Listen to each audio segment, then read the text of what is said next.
Hey folks, this is Jake Davis with a retro review for you tonight, and I'm actually going to try to get back to doing these once a month. I've done all kinds of stuff over my 3 years. I've done legitimate classics like The Birds and The Shining. Excuse me, got the hiccups all of a sudden. And Superman.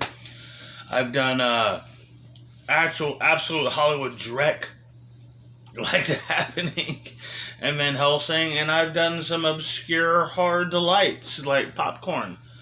But today I'm going to hit the other side of the needle with the cult classics. I'm going to talk about Phantasm, released in 1979. This is a little bit difficult to find out exactly when this movie came out because I've seen sources say it came out in March, and sources said it came out in June, so I'm just going to say it came out in the spring of 79, which is also weird because I could have swore I thought this movie came out in 78 before I started doing the research for this film.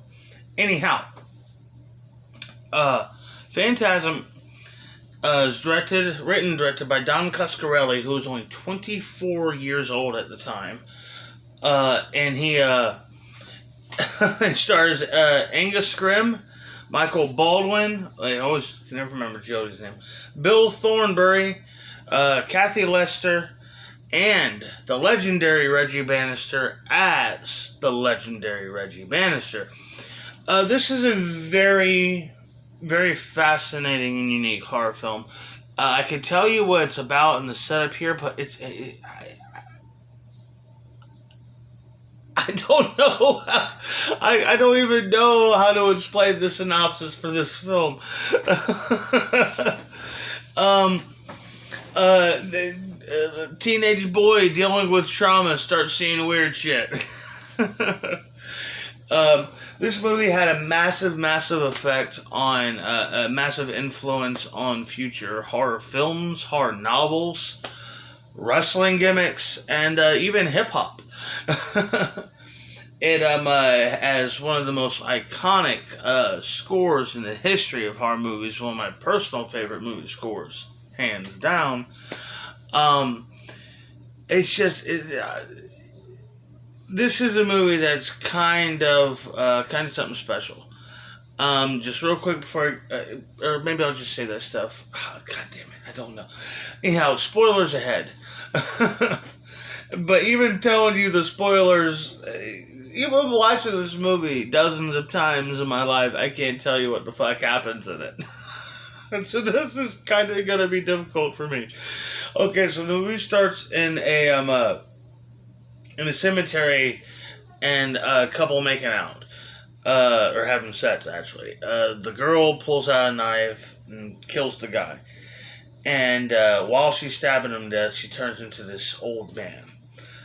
Later, we see that we see the guy's funeral. His name is Tommy, and two of his buddies. Now, this is weird. I always assumed Tommy was their eldest brother, Jody and Mike's. Mike's our hero. He's the youngest brother. But I always assumed, but according to Wikipedia and another source I read, but Tommy's just supposed to be an old friend, but I mean, they never come out and call him Brother Tommy. It's like, I don't know. I always thought it was the brother for my whole life. Anyhow, so Jody and Reggie are at Tommy's funeral, and they bury him while Mike is watching from the bushes with binoculars because he's kind of a weird kid. And he watches the Undertaker, after everybody leaves the funeral, pick up the 500 something pound coffin. Maybe they say it's 900 pounds, but that's a heavy ass coffin. And he just picks it up like it's a fucking grocery bag and just throws it in the hearse. And it's like, holy shit, what the fuck? And this is an old man. He's tall. He's the tall man. This is all we'll ever know him as. But yeah, it's, oh shit, okay. So, alright, so, just, okay, I need a second. This movie is so weird. Because it's, real quick, it's very surreal. The movie is very dreamlike. So it's very disconnected. There's a musical number here. at one point where Reggie and Jody play a song. But ultimately, the bulk of what's going on is that Mike knows that something is wrong, and Mike and Jody are orphans. Their parents had died recently, and there's talk of maybe of Jody's moving away, and what's Mike going to do without him. And Mike is he's kind of a fucked up kid. He's going through a lot of trauma right now in his life, and he's got some problems. So he knows there's some freaky shit going on at the mortuary, so he decides to go there. At which point, bring me that. Can I have that? Thank you, baby. Here's my damn remote. Break that son of a bitch. Anyhow, so Mike decides to go to the mortuary, sneaks in there at night where he's attacked by a caretaker, and there's this flying sphere that ends up nailing into the caretaker's head and drilling into his brain, causing him, spewing his brains and blood out all over the place. Like, what the fuck? It's insane. So Mike eventually escapes, but not before he's chased out by the tall man. He's able to chop two of the tall man's fingers off after getting caught at a door. The tall man bleeds like yellow blood, and the fingers are still twitching. So he puts up one finger, and he takes it with him, goes back home. He goes to show Jody, Big Brother Jody, the finger the next day. But when he opens the box, it's this giant killer fly thing. At which point we get the best physical comedy in a horror movie, second only to Bruce Campbell kicking his own ass with his possessed hand in Evil Dead 2. Eventually they're able to shove the finger fly into the garbage disposal and kill it, but Reggie pops up around this time and figures out what's going on too. So Reggie and Jody make a plan to take out the tall man, while they send Jody off with some hippie chicks that they know. The hippie chicks have this freaky witch, gypsy grandmother. It really has nothing to do, just for the sake of more weird shit. We gotta fill out 90 minutes here, people.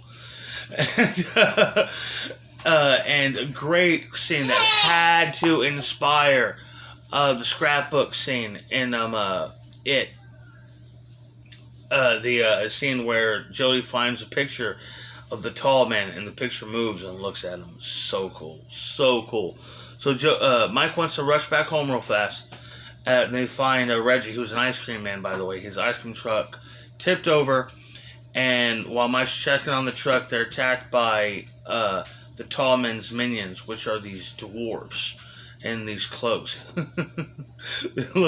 they look like the I can't remember what the character, the Jawas? Is that what they called them? The little slave traders in the first Star Wars?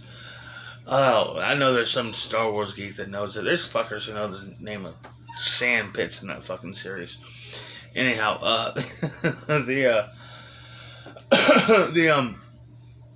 so the dwarves take the girls, and Mike escapes. It was so funny. Wikipedia explained it as Mike is able to escape. That's a funny way of saying thrown through a car window. Mike gets away by being thrown through a car window, which becomes a trend in these movies. Like every one of them. By the way, there's 4 fucking sequels to this thing. So Mike gets back to the house, tells Jody what's going on. Jody's going to go out to the tall man by himself. Locks Mike in his room, which is a scene that I always thought was so cool, where Jody realized he has a hammer, he has a shotgun shell, he has some scotch tape, and a thumbtack. He uses that basically to make a hand pistol. Just uses, puts a contraption together, hits the lock of his bedroom door, and gets himself out. But the tall man's already there waiting for him. The tall man takes Jody, but Jody has stolen his dad's old pistol. Not Jody. Mike has stolen his dad's old pistol, and he starts shooting wildly inside the hearse.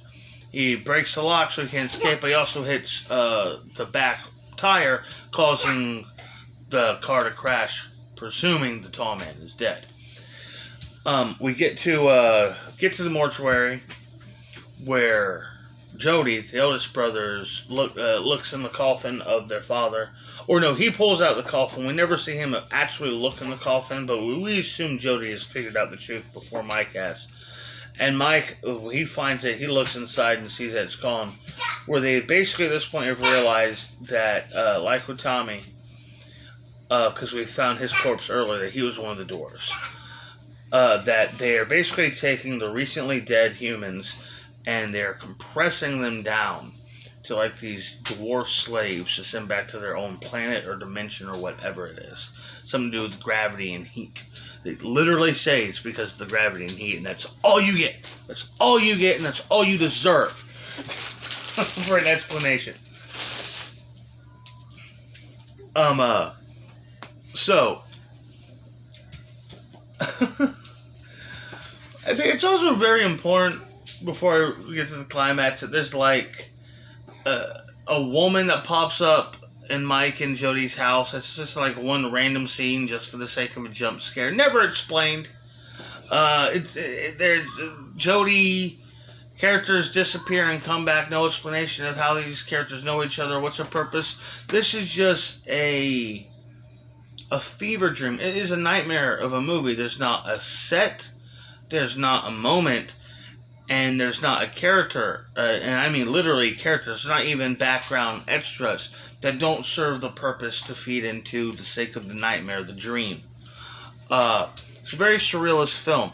Anyhow. So, shit.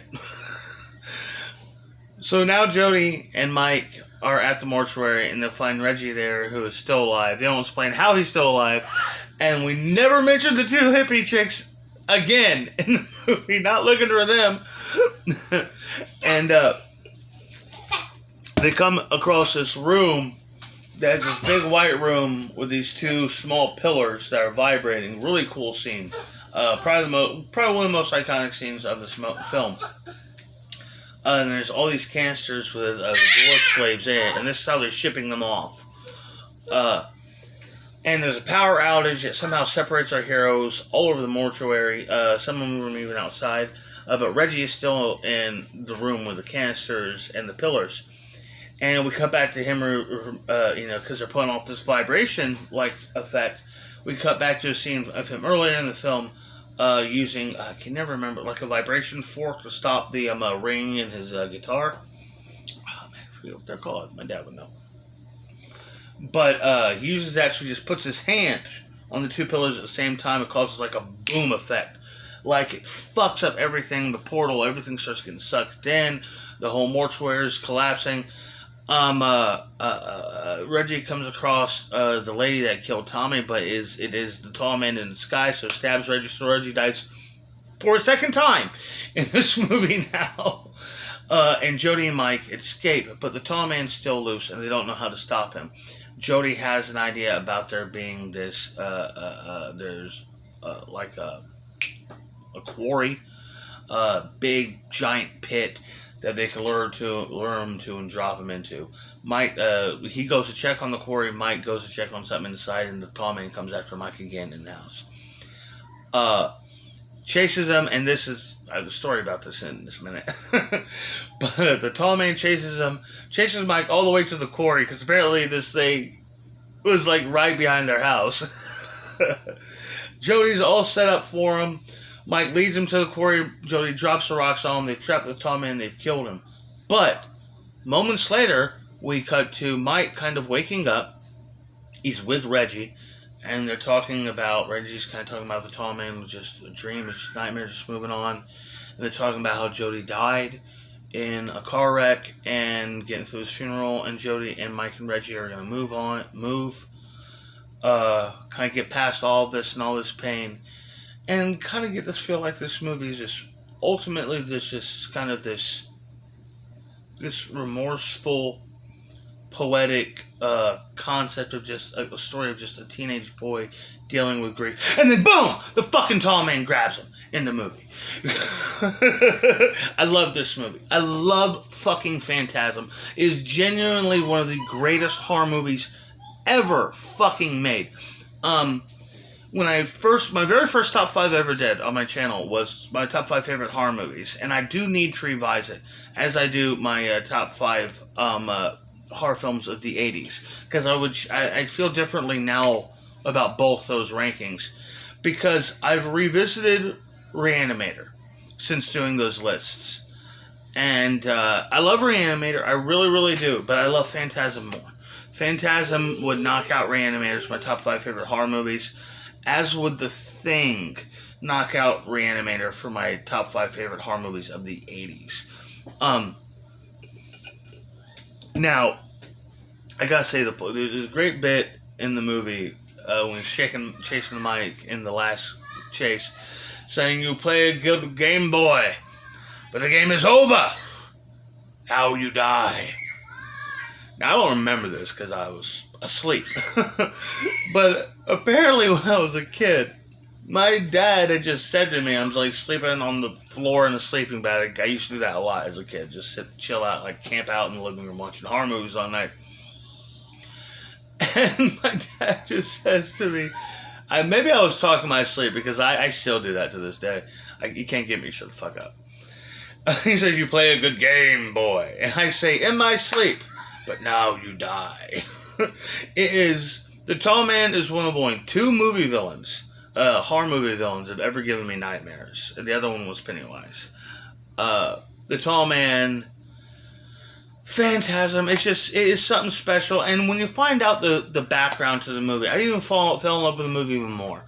Like, doing my research, I found out that Don Coscarelli's father, Big Papa Coscarelli, basically funded this movie out of his own pocket with money he had also gotten, some side funding he gotten from doctor and lawyer friends. And Mama Coscarelli worked on the costumes, the makeup, and the special effects for this movie. So, and you add on top of that the fact that a modest, even then, a modest $300,000.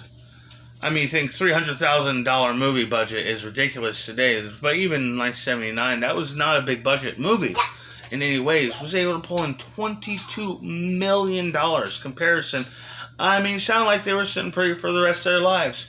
I mean, when you sit back and you look at it, you realize this was an amateur film by a small community of people that not only made a profit and kind of create a career for their son, Coscarelli, who would go on to direct the great Bubba Hotep. Not as good as Phantasm, but Bubba Hotep is also amazing in its own way. Also a cult film. And still working to this day, as far as I know. But yeah, man, it's just it is the definition of a cult movie. They had no support from Hollywood, no professionals involved, no budget, and it caused this huge impact in the horror movie community and even in pop culture. There's 4 fucking sequels to this thing. Phantasm is something very, very special in the horror movie community and very special to myself personally. And yeah, man, hands down classic. I absolutely adore this motion picture. Anyhow, hope y'all enjoyed this video, but more importantly, I hope you have seen Phantasm. Anyhow, I'm Jake Davis, and I'll catch you on the fly. Boy.